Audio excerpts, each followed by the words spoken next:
for the first 5 years, I was really just like happy to be able to pay my bills and wasn't really worried. Yeah. Yep.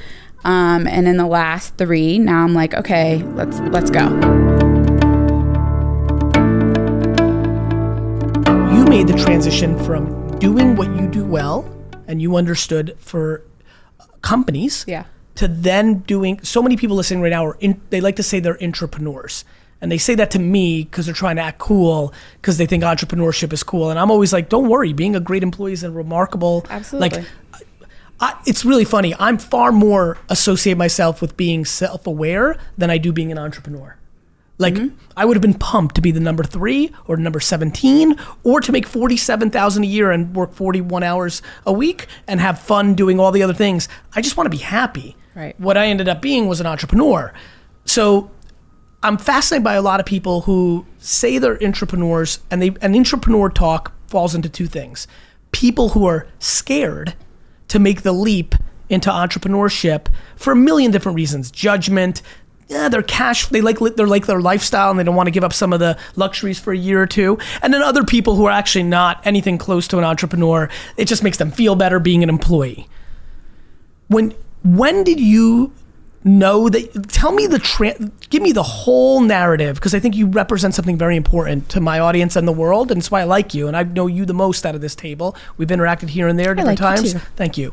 What did you, from day one? Yeah. After you were managing a whole bunch of stuff and you're like, shit, I don't need anybody else. When the boss pissed you off, like, what was it? So my parents were both business owners. My dad's a veterinarian. He had a clinic my whole life. Yep. My mom owned a children's bookstore, like from the end of elementary school till high school. Right. So you were in it. So I knew, every weekend, every holiday, all summer. Yeah. We were Easter with them. break. We're like, why can't we go hang out with our damn friends? Nope, you're coming with us. So I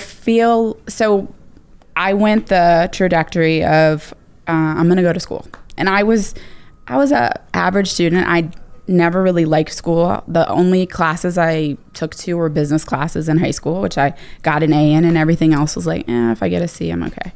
And there wasn't a lot of structure at home in terms of like helping with homework and things like that. So we were kind of like, be self-motivated, and I was. So I always had a job. I was, babysitting, selling bracelets and stuff at the county fair and things like that. And then I went to school. I always worked, so retail, temporary work. And when I was a freshman in college, I got a job at a small government contracting firm and started answering phones part-time. And they liked my work. They were wowed that I managed to learn the switchboard in an hour when it was taking, you're smart. The older women days, right? Look, I grew up in my dad's liquor store, similar kind of background, this company, to me always, and I'm sure you remember this, there's no high for a manager or an owner that's greater than seeing somebody come in at the entry level and be smart. Get it. Because you start dreaming about their potential, right? You're happy for them. You're like, I just remember, I'm like, Shanika Williams, I remember at Wine Library, she was smart as shit. I just remember looking at her one day on the register, I'm like, she won't be there long, that's fun. Right. So nonetheless, I understand that reaction from them. So by sophomore year, I was working full time and taking all my classes at night. And by 21, I was making $40,000 without my degree yet. And let's go. And the money was good. And this is not yesterday, so 40. I'm just trying to. I'm 41. So this is 20 years ago. 40 is 80, just to tell you. So keep going. Right. And so I worked my ass off, but most of the companies I worked for, the culture was not where I needed it to be. It didn't match my potential. It didn't match the things I was looking for. And so I never really lasted anywhere more than 3 years. And the, predominant wisdom still now is oh no, you have to work somewhere for a year, 2 years, 3 years, 5 years, whatever. Don't screw up your resume. Yes. You can't be you can't be job hopping. And I'm like, no, I'm good. And then the other thing is people are scared because the grass is not going to be greener on the other side. And it's is it really green now? You weren't scared though, because you had grown up with it. Yes. Got it. And I just have a very high So was it risk from tolerance. the get? Like, did you like, back to my core definitely question, know. do you think like even at 20, even at 24, when you're like, oh, wait a minute, this might be the industry I fuck with, like I'm into it. Yeah. I'm going to have my own thing. Definitely. But so I felt like I needed some structure that these businesses were going to give me. And obviously in hindsight, I was like, no, you should have started this 10 years ago. Right. But it is what it is. It is what it is. Yeah. And it gave me a good network. And so when did you do it? 33. So 8 years ago? Mm-hmm. Okay. It'll be my 8-year anniversary on the 10th. And so, you know, what's the biggest things that you're thinking about these days? Like, what do you care about? Scaling. So what's going on? So when I was so burnt out, just emotionally, physically, just from when I left in 2010. Oh, right from the So beginning. I had gone back to school in the middle of this and got my MBA and just was in a culture. This was a big company now. And I love the people I supported locally, but the people I reported into in another state were just assholes.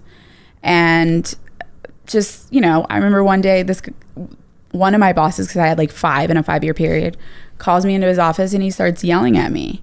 And I look around and I'm like, who the fuck are you talking to? Like, my dad doesn't talk to me like that. My husband doesn't talk to me like that. You're not going to talk to me like that.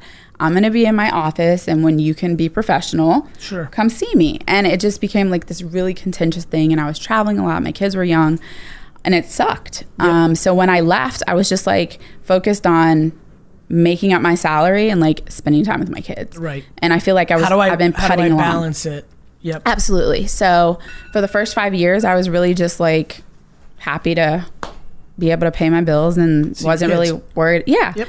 And in the last 3, now I'm like, okay, let's go. My kids, you know, my youngest is 15, Layla, and Joey's 16, and I'm the big boys and girls now. Yes. And my husband is great, and he's a better parent, so I can leave them with him. Yep. I've got a big family support system, so yeah, it works. And you now can double down. I feel like, you know, I've been, and now I'm ready to do this. And how many employees do you have? 15. Yeah, it's a great time to scale. Yeah. I love it.